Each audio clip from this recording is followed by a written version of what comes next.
Hey, how you doing? Hope everything's going good for you today because we've got a ton to talk about when it comes to Final Fantasy XIV Patch 735. And honestly, there's so much packed into this update that I think people might not even realize just how big of a deal it actually is. I know whenever a new patch drops, there's that mix of excitement and maybe a little overwhelm because you're wondering what's worth checking out first, what's going to keep you busy long term, and how it all fits into the bigger story of the game. And trust me, patch 735 has all of that and then some. So I just want to walk you through it in a way that feels like we're just chatting about what's going on, breaking it down piece by piece, but keeping it really natural so it doesn't sound like some rushed checklist. So the first thing that's really standing out for most players, and honestly, the one I think people are going to spend an absurd amount of time on, is the brand new deep dungeon called Pilgrim's Traverse. Now, if you've been around the game for a while, you probably remember what Palace of the Dead felt like back when it first released, and then later Heaven on High, and then even more recently Eureka Orthos. Those were all content pillars for people who wanted something that wasn't just another dungeon run or raid encounter. They were self-contained experiences where you start at the bottom with basically nothing and build yourself up as you climb higher. And every step feels tense because you don't know what's around the corner. Pilgrim's Traverse takes that same formula but pushes it in new directions. We're talking about 100 floors, split into sections of 10, and what makes it really approachable is that there are checkpoints at specific floors, so you don't always feel like you're gambling everything in one endless session. Floors 31 and 71 are those safe zones, so if you push through to those points, you'll be able to come back without losing all your progress. Another big twist with this one is that you can queue up with matched parties all the way from floor 1 to 100. That's such a big shift compared to older deep dungeons where it often felt like you needed a static or a reliable group of friends, because going in with randoms could be dicey or outright impossible beyond a certain point. This opens up Pilgrim's Traverse for a way bigger audience, people who just want to try it without committing to long prep sessions with a fixed group. And the unlock conditions are pretty reasonable. If you've cleared floor 50 in Palace of the Dead and you've gotten through the Endwalker main story, you're good to go. It sets the bar high enough that you're expected to have some familiarity with this kind of content, but not so high that it blocks most casual players who've been around for a while. What I think is going to really catch people off guard, though, is the Final Verse mode that opens up after you clear floor 99. That's a totally new spin on the concept, almost like a challenge remix where you can go back and face that last boss under completely different conditions.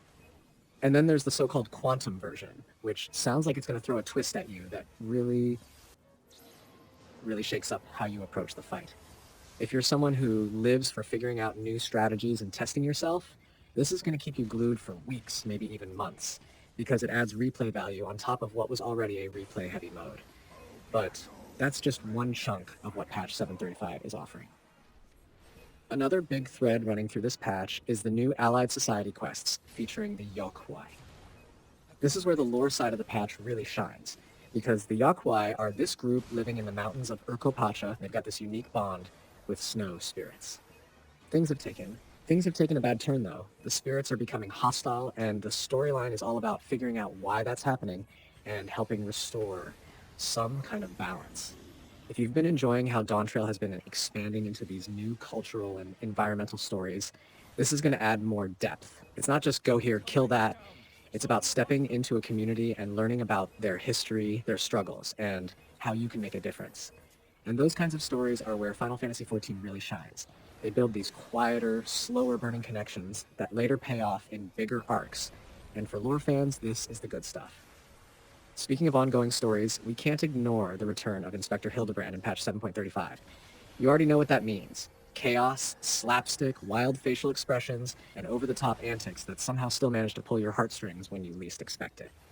The new chapter is called Inconceivably Further Hildibrand Adventures, and I think just the name alone tells you exactly what tone you're in for.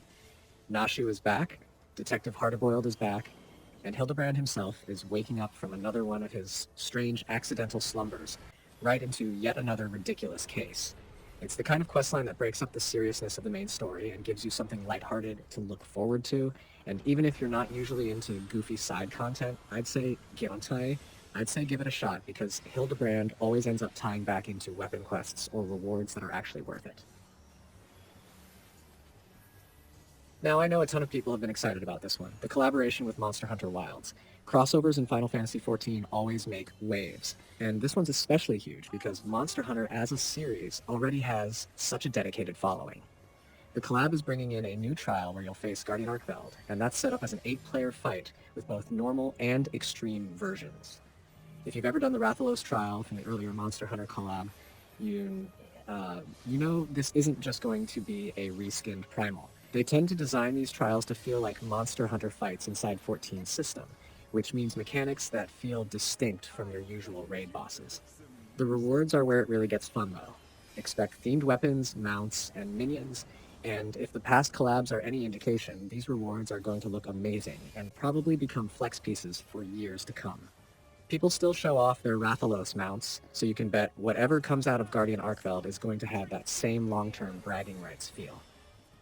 For the PvP crowd, patch 7.35 is also marking the end of Crystalline Conflict Season 16. The results will be finalized right when the patch lands, and then we'll move into Series 9, which means new rewards to chase and likely some balance adjustments to keep things fresh.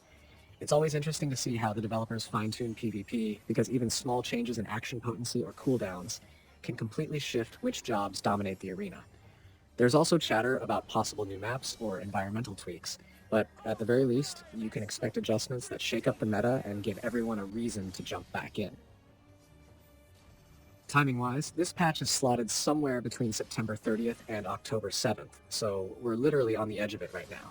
If you're trying to prep ahead of time, it's a good idea to finish up anything lingering from patch 7.3, things like wrapping up your Yok Huy quests so you're ready for the next batch, or clearing out any raid or trial content that might get overshadowed once the new stuff arrives. Square Enix is good about staggering content, so it doesn't feel like you're drowning in it. But once a patch drops, it's easy to get sidetracked, so going in with a clean slate always feels better. Something else worth talking about is how patch 735 really showcases that ongoing rhythm the devs have with content pacing.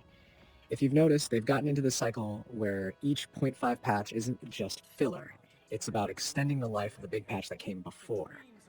With Dawntrail setting the tone for a whole new expansion arc, 735 is kind of like the reinforcement patch. It keeps the momentum going, adds new hooks to keep players logging in, but doesn't overload you with main story stuff all at once.